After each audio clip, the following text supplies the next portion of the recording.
Salut, j'espère que tu vas bien. Aujourd'hui, une nouvelle vidéo sur les écoles d'ingénieurs. Vraiment, cette vidéo, elle est dédiée spécialement au DUT et à la rigueur au BTS, même si vraiment, je vais m'axer sur la formation DUT pour vraiment que les étudiants de cette filière sachent quelles écoles viser et à quelles écoles ils peuvent prétendre. Alors cette vidéo, elle est vraiment aussi faite pour les terminales, ceux qui vont rentrer dans les études supérieures. Je veux dire, s'il y a des terminales qui hésitent entre aller en prépa, aller en licence, aller en DUT, bah cette vidéo, bah je pense que elle va leur parler parce que je vais un peu te dire ce qui se passe après le DUT, c'est-à-dire les écoles d'ingénieurs. Dans mon cas et dans le cas de beaucoup d'étudiants de DUT d'ailleurs. Donc déjà, on va se replacer un peu dans le contexte.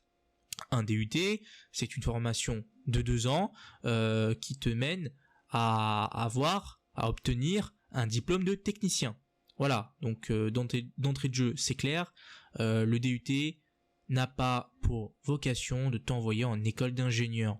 Cependant, beaucoup d'étudiants continuent parce que les DUT ont aussi cette composante scientifique qui fait que, je veux dire, ils peuvent tenir en école d'ingénieur. Et pourquoi les écoles d'ingénieurs aussi recrutent ces types d'étudiants, c'est parce que ils ont cet aspect pratique que les autres filières n'ont pas. Voilà.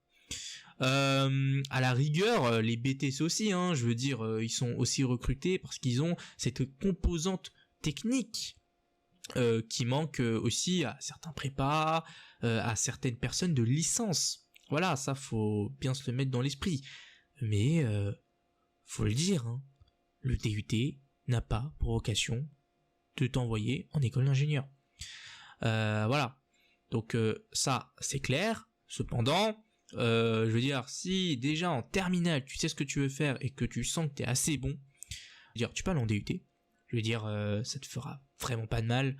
Et en vrai de vrai, je te dis ça, mais si tu taffes un minimum en DUT, tu peux avoir une école d'ingénieur. Peut-être que tu n'auras pas la meilleure école d'ingénieur, mais tu auras une école d'ingénieur tant que tu taffes. Voilà, ça c'est dit. Donc, déjà, je vais te répondre à une question qui est souvent posée par des personnes qui ne s'y connaissent pas. Est-ce qu'on peut viser n'importe quelle école d'ingénieur avec un DUT? Alors la réponse est non. Voilà, si tu veux viser toutes les écoles de France ou tout ce que tu veux, faut aller en CPGE, faut aller en classe préparatoire aux grandes écoles d'ingénieurs. Ça c'est bien, ça va te préparer à des concours, même à des concours d'aviation, à des concours d'écoles spécialisées et tout ça. Donc vraiment, si vraiment ton but c'est d'avoir the école top 1 ou tout ce que tu veux, l'X, bah je te conseille vraiment pas d'aller en DUT parce que tu peux pas aller à l'X avec un DUT. Cependant, un DUT, ça peut te permettre de partir dans de grandes écoles d'ingénieurs. Alors un DUT, ça te permet d'atteindre des écoles de rang A+, des écoles de rang A, de rang B, de rang C, de rang D, bref. Ce que tu dois avoir en tête, c'est que avec un DUT, tu peux aller dans de très très très bonnes écoles comme Télécom Paris, Télécom Sud Paris, tu peux aller à l'ENAC, tu peux aller aux arts et métiers, tu peux même aller aux mines de Paris. Mais bon, après, faut bien se dire que dans la plupart des grandes écoles d'ingénieurs, tu ne peux pas aller en initial. Il faut que tu ailles en apprentissage. Voilà, ça c'est le seul inconvénient pour certains, mais en vrai, l'apprentissage c'est très très bien. Hein. Je veux dire, tu gagnes de l'argent, tu te fais de l'expérience professionnelle, et en général, de nos jours, tu as le même diplôme que les initiaux. Même si c'est écrit diplôme spécialisé, en vrai, bon, les entreprises, je vais pas te mentir, bah ils s'en foutent un peu, voilà, je le dis. Bon, peut-être que je ferai une vidéo dédiée à ce que pensent les entreprises, des écoles, etc., des diplômes et tout, mais maintenant c'est clair, hein, je veux dire, tu peux visiter des écoles d'ingénieurs vraiment pas mal. Hein.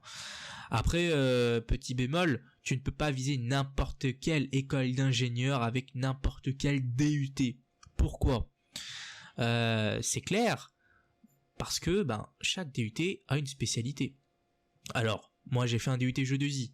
Donc c'est-à-dire que moi je peux prétendre à des écoles liées à l'IT, l'informatique, l'électronique, bref, tout ce qui touche de près ou de loin au domaine du numérique, on va dire ça comme ça, au domaine de la technologie. Voilà. Par contre, il y a des DUT qui ne sont pas du tout axés à IT, genre le DUT GMP. Alors, ce DUT, par exemple, est un très bon DUT qui te prépare à acquérir justement de très bonnes bases en mécanique des fluides, il me semble aussi, mais ça je suis pas sûr, en aérodynamique. Il y a même parfois des options aviation. Avec un DUT GMP, tu peux aller à l'ENAC. Voilà, je veux dire, l'école nationale de l'aviation civile, quoi. Donc en vrai de vrai, avec un DUT GMP, tu peux accéder à des très grandes écoles aussi, hein. Il y a aussi l'ENSAM, les arts et métiers, quoi. Je veux dire, tu peux accéder à de très très bonnes écoles. Mais par exemple, si tu fais un DUT GMP, c'est sûr que si tu veux rentrer à Centrale Supélec, c'est un peu mort. Parce que Centrale Supélec est une école d'ingénieurs généralistes, certes, mais beaucoup axé sur l'électronique. Si déjà en terminale tu sais déjà ce que tu veux faire, ça c'est cool. Par contre si tu sais pas trop ce que tu veux faire, mais que tu veux être généraliste, bah le DUT c'est un peu c'est bien, genre le DUT jeu 2i c'est bien, je te conseille d'y aller. Le DUT mesure physique aussi c'est pas mal. Le DUT mesure physique, parlons-en d'ailleurs. Le DUT mesure physique c'est un peu le DUT le plus théorique que tu peux avoir. Il y a beaucoup de sciences, tu vas faire de la mécanique, tu vas faire de l'électronique, tu vas faire un tout petit peu d'informatique, et encore je suis pas vraiment sûr. Ça faut se renseigner, peut-être que si tu le sais, ben dis-le moi dans les commentaires. Bref, c'est beaucoup de calcul, beaucoup de physique, voilà, hein, comme son nom l'indique. Si vraiment tu veux acquérir des bases scientifiques tout en faisant de la pratique, genre comment dire, manipuler des substances chimiques ou quoi, j'en sais rien, bah, tu peux y aller, hein, c'est cool. Le DUT mesure physique c'est cool parce que vraiment le DUT mesure physique c'est le DUT qui t'offre le plus d'opportunités en école d'ingénieur. Voilà, ça faut le dire. Après moi je dirais qu'il y a le jeu 2i, ensuite il y a le GMP, voilà. Après il y a aussi le DUT réseau télécom qui est pas mal, même si en vrai de vrai je pense que le DUT jeu 2i offre plus d'opportunités. Parce que bon, le DUT jeu 2i ça fait signal télécommunication etc, mais ça fait aussi électronique etc, donc c'est plus généraliste je trouve.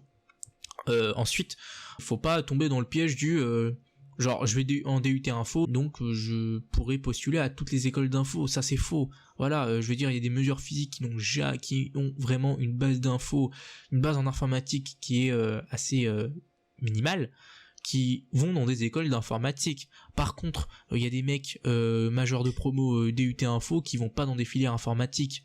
Pourquoi ? Bah c'est simple, parce que le DUT info te prépare à avoir de très bonnes bases en informatique, mais c'est tout. Je veux dire, tu fais pas de physique, tu fais des maths, mais pas des maths poussées. Donc en vrai de vrai, je veux dire, toute la partie physique, c'est chaud. Et en école d'ingé, si tu fais pas de physique, t'es mort dans le film. Moi j'ai envie de te dire. Donc en vrai de vrai, faut faire attention, genre quand tu choisis ton DUT, parce que faut pas tomber dans le piège du ouais vas-y je vais dans un DUT info donc j'ai ma place dans toutes les écoles d'info. Non, ça c'est faux. Alors je pense que arrivé là tu te demandes alors quel classement je dois avoir pour viser telle ou telle école d'ingénieur. Ça c'est cool, ça c'est une question intéressante.